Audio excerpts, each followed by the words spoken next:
सब network crime world को subscribe करें, बेल आइकन दबाएं और अपडेट पाएं।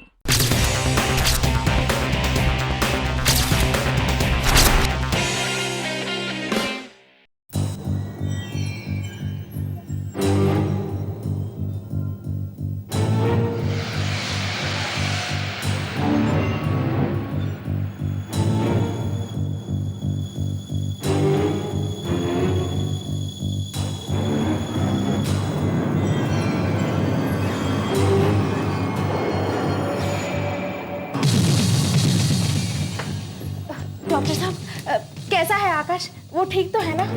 डोंट वरी मिशेल्पा, घबराने की कोई भी बात नहीं है। आकाश की जान को कोई खतरा नहीं है। He is out of danger. बस उसके दाहिने हाथ में मामूली सा फ्रैक्चर था जिस पर हमने प्लास्टर चढ़ा दिया। भाई तो एक बात बताइए, ये हादसा हुआ कैसे? हमारे ख्याल से किसी ने उनकी गाड़ी के ब्रेक्स फेल किए थे। लेकिन ऐसी घटिया और घिनौनी हरकत की किसने और क्यों? रोहित जायसवाल। यह पागलपन रोहित जायसवाल के सिवा और कौन कर सकता है? रोहित जायसवाल? लेकिन ऐसे कैसे हो सकता है? वो तो जेल में था। हाँ, लेकिन वो जेल से खिसकने में कामयाब हो गया। वो थोपड़ा बदल लिया। थोपड़े के ऊपर थोपड़ा लगाते ना, क्या बोलते हैं उसको? Plastic surgeon. हाँ, वही कर लिया उसने। हमें तो अब समझ नहीं आता कि वो कब किस रूप में हमारे सामने आकर खड़ा हो जाएगा। मुझे तो अब हर किसी पर शक होने लगा है। That's right, डॉक्टर साहब। क्या पता, हो सकता है वो मेरी शक्ल में तुम्हारे सामने आ जाए और तुम धोखा खा जाओ। तब तो आपको आकाश की सिक्योरिटी का तगड़ा बंदोबस्त करना चाहिए।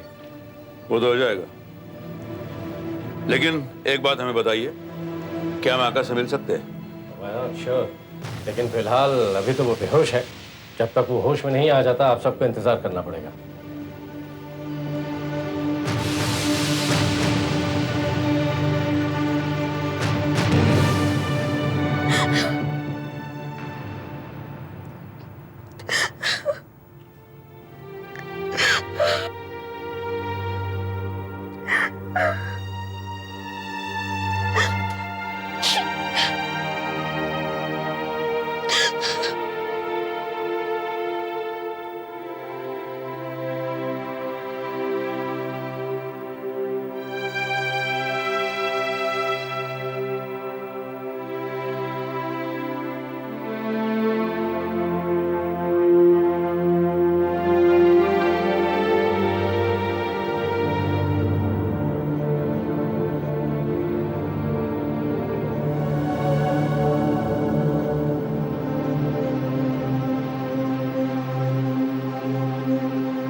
आकाश, ये सब मेरी वजह से हुआ, सिर्फ मेरी वजह से।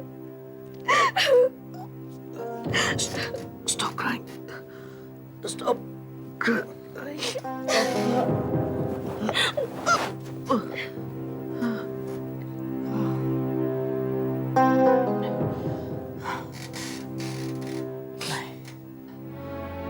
Stop crying.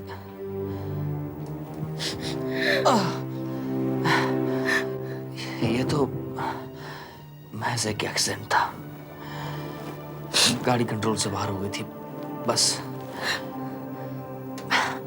तुम अपने आप को दोष क्यों दे रही हो?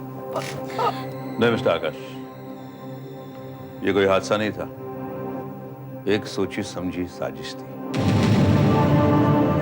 किसी ने जानबूझकर आपकी गाड़ी के ब्रेक्स फेल किए थे। हाँ आकाश, मैंने कहा था ना, रोहित कुछ भी कर सकता है, कुछ भी कर सकता है, कुछ भी। देखो आकाश, तुम्हारी जान लेने की कोशिश इस बार उसकी नाकामयाब हो गई, मगर मुझे यकीन है वो दोबारा ट्राई जरूर करेगा। इसलिए आपको उसकी इस धमकी को लाइटली नहीं लेना चाहिए था। तो क्या करना चाहिए था मुझे? क्या क्या करना चाहिए था?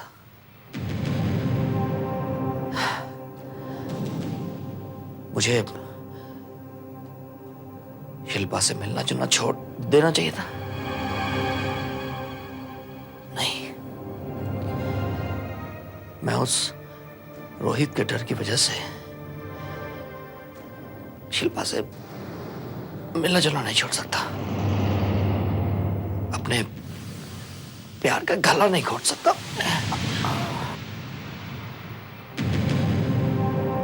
नहीं, ऐसा कुछ करने की जरूरत नहीं है, लेकिन हाँ, आपको अपनी हिफाजत का बंदोबस्त जरूर कर लेना चाहिए।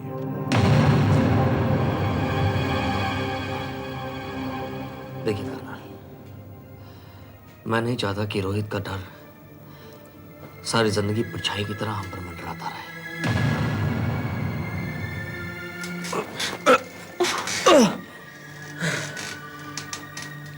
इसलिए मैंने उसके डर से छुटकारा पाने के लिए एक रास्ता निकाल लिया है। जल्द से जल्द मैं और शिल्पा शादी कर लेते हैं। आकाश, लेकिन शिल्पा बैठो। देखो, यही एक रास्ता बचा है। हम जल्द से जल्द शादी कर लेते हैं, उसके बाद वो हमारा कुछ नहीं बिगाड़ पाएगा। आकाश बिल्कुल ठीक कह रहा है शिल्पा जी। आप दोनों को जल्द से जल्द शादी कर लेनी चाहिए। आपकी तारीफ। कर्नल, ये एडवोकेट बनर्जी, ये सिर्फ मेरे वकील ही नहीं बल्कि मेरे फैमिली मेंबर भी। नहीं, नहीं, अभी नहीं। अभी तुम लोगों को शादी करना ठीक नहीं होगा, क्योंकि हो सकता है रोहित कोई खतरनाक कदम उठा बैठे। नहीं मिस्टर रजत, रोहित के सामने लाने का इससे अच्छा तरीका कोई नहीं हो सकता। शादी के बाद से वो बौखला जाएगा और मिस्टर आकाश पे हमला करने की कोशिश जरूर करेगा। और हम आपसे वादा करते हैं कि हम उसकी किसी भी कोशिश को कामयाब नहीं होने देंगे। लेकिन कर्नल, डोंट वरी शिल्पा जी, अब मिस्टर आकाश की हिफाजत करने की जिम्मेदारी हमारी है। क्या करे, कभी कभी ऐसी चूरन भी देना पड़ता।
क्या कभी किसी ने सोचा था कि इतने बड़े मिलियनेयर को इस तरह कोर्ट मैरिज करके इस तरह छोटे सा रिसेप्शन पार्टी देनी होगी? गिने चुने 50-60 लोगों को इनवाइट किया है, आता तो पूरे शहर को बुला सकता।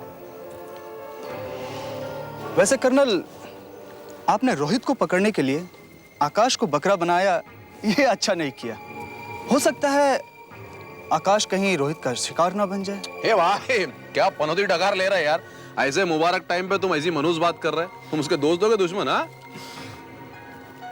हेलो हेलो एवरीबॉडी, मैं आने में देरी तो नहीं हुई मुझे? अरे आइए आइए डॉक्टर भोगी। अरे इधर तो सुर सही लगा, डॉक्टर रस्तोगी।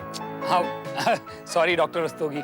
अरे आप बिल्कुल वक्त पर आए हैं, अभी तो पूरे मेहमान भी नहीं आए। अरे मेहमान तो क्या, अभी तक मेजबान भी नहीं आए हैं।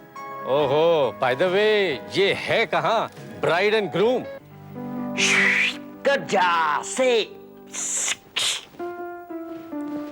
सेब खाओगे डार्लिंग? ये कोई सेब खाने का वक्त है क्या? तुम अभी तक तैयार भी नहीं हुए, मेहमान आने भी शुरू हो गए हैं। तो क्या हो डार्लिंग? तो क्या हो गया डार्लिंग? शादी हमारी हुई है, रिसेप्शन हमारी है, और भाई वैसे भी मेहमानों को हमें रिसीव करना चाहिए। हम मेहमानों को रिसीव तो नहीं करेंगे। अच्छा चलो मजाक मत करो, जल्दी से तैयार हो जाओ। हो जाएंगे तैयार, ऐसे भी क्या जल्दी है, अभी अभी तो हमारी शादी हुई है।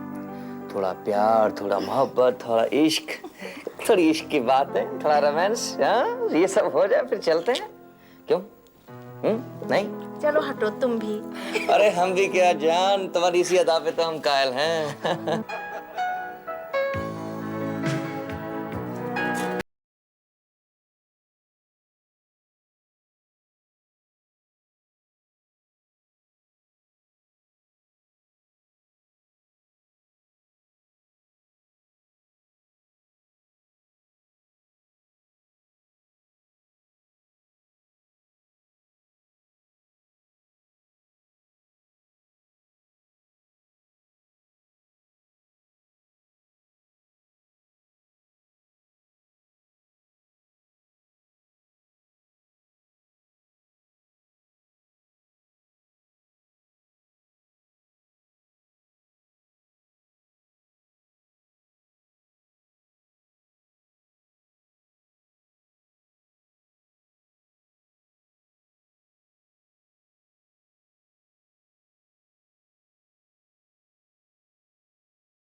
सर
अपने आप को संभालिए।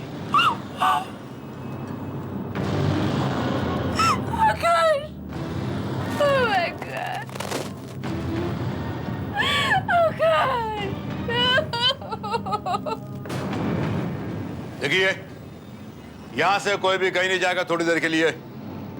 यहां एक खून हो गया है और आप लोगों को हमारी थोड़ी मदद करनी होगी। बाबा इकबाल, यहां मौजूद सारे लोगों के फिंगरप्रिंट दे लो। ठीक है भाई। वाकई कर्नल, ये तो कमाल हो गया। चाकू पर रोहित की उंगलियों के निशान पाए गए। चाकू पर ही नहीं बल्कि वहां पड़ी कई चीजों पर रोहित की उंगलियों के निशान थे, जो इस बात का सबूत है कि यह कत्ल उसी रोहित ने किया है। लेकिन सवाल ये उठता है कि कैसे? न तो उसे आते हुए किसी ने देखा और ना ही जाते हुए। अरे आकाश पर तो हम हर वक्त नजर रखे हुए थे, तो फिर वो कातिल कब वहां पर आया और कब उसने आकाश को टपका दिया? और इतनी बड़ी टाइट सिक्योरिटी में आकाश खुराना का कत्ल हो जाना यह साबित करता है कि कातिल पागल नहीं है, बहुत चालाक है। इसका मतलब कातिल वो पार्टी में मौजूद था और हमारी नजरों के सामने ही था। ऑफ कोर्स कातिल पार्टी में मौजूद था।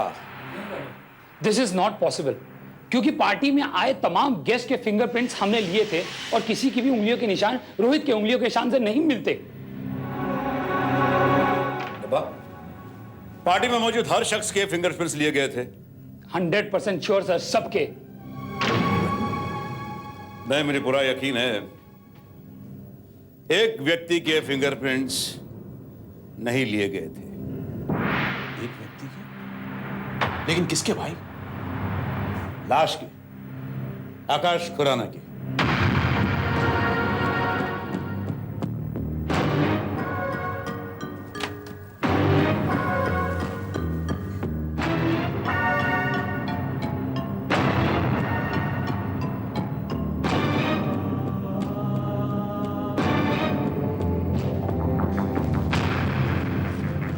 कर्नल,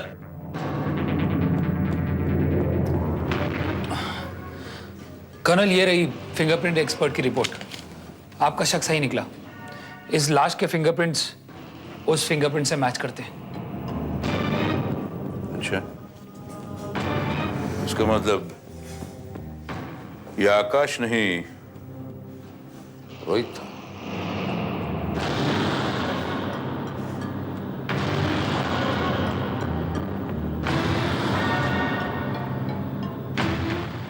और अगर ये रोहित था तो फिर इसका खून किसने किया?